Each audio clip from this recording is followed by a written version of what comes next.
de lutte du mouvement ouvrier instauré par la Deuxième Internationale en 1889 comme journée annuelle de grève pour la réduction du temps de travail à une journée de 8 heures. Le 1er mai 1891 a fourmi dans le Nord, en France. La manifestation du 1er mai tourne au drame. La troupe tire sur la foule, 10 personnes sont tuées, dont 2 enfants de 11 et 13 ans. Avec ce drame, le 1er mai s'enracine dans la tradition de lutte ouvrière européenne. Les militants épinglent une églantine écarlate, fleur traditionnelle du Nord, en souvenir du sang versé, alors que le muguet est mis en avant pour remplacer cette fleur de gauche par le régime de Vichy, qui transforme le 1er mai en fête du travail et de la concorde sociale. En avril 1947, sur proposition de députés, et avec le soutien du ministre communiste du Travail et militant CGT Ambroise Croizat, le 1er mai est institué jour chômé et payé dans le Code du travail français.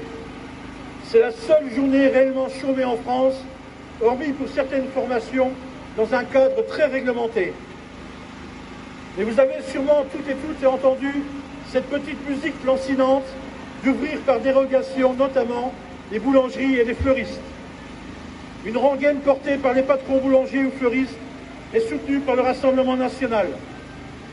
Le député du Rassemblement national, Julien Audoul, déclarant qu'il fallait bien évidemment changer la loi parce qu'aujourd'hui, on a besoin de libérer le travail, d'inciter les gens à travailler le 1er mai. C'est la fête du travail, ce n'est pas la fête de l'oisiveté, ce n'est pas la fête de l'artisanat. Je pense que vous appréciez.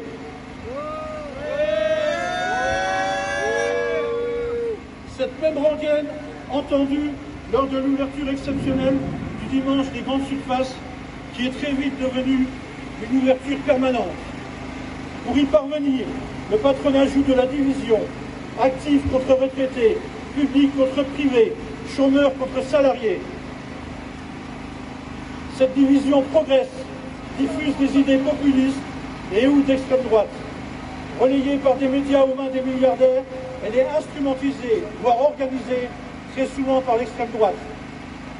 Lors du jugement des attachés parlementaires européens du Rassemblement national, c'est sur cette division que s'est appuyée Marine Le Pen pour dénoncer un procès politique quand il ne s'agissait que d'un procès d'escrocs ayant détourné l'argent des contribuables européens.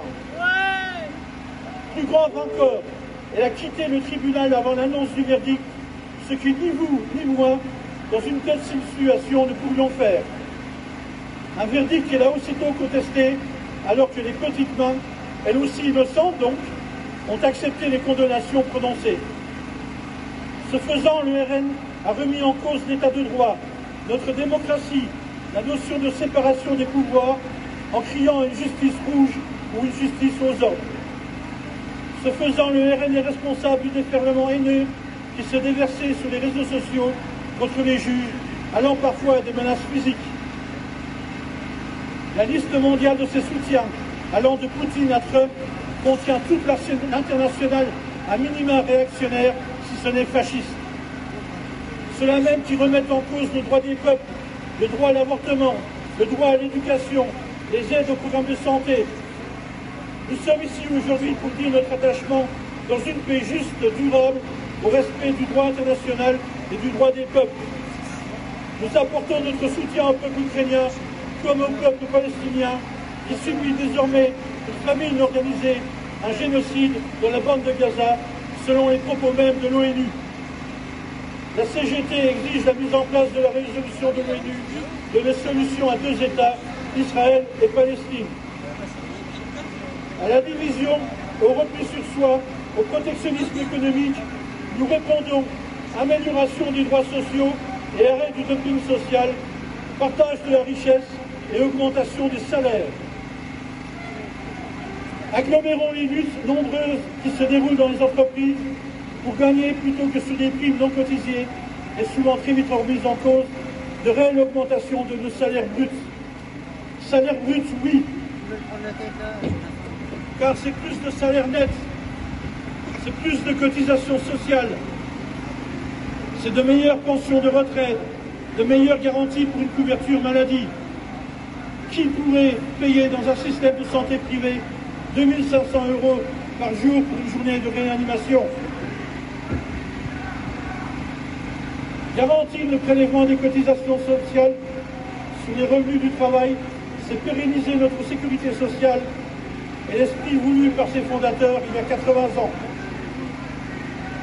Malgré des millions de salariés dans les rues et un appel unitaire syndical, la contre-réforme des retraites, avec un départ à 64 ans, est passée en force par le 49.3.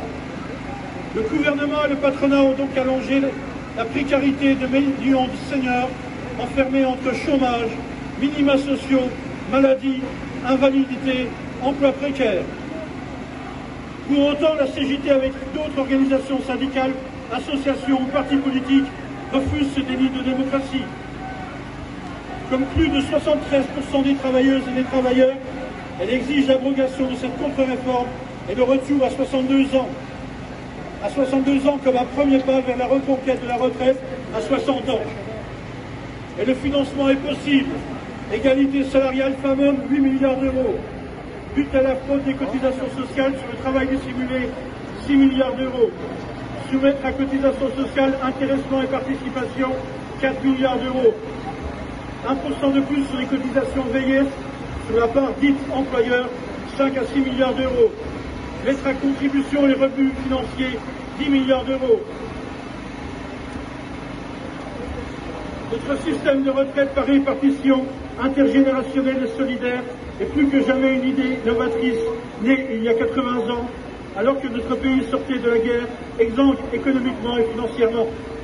Un système qui s'oppose à la division des salariés par sa solidarité. Aujourd'hui, dans une unité syndicale large, CGT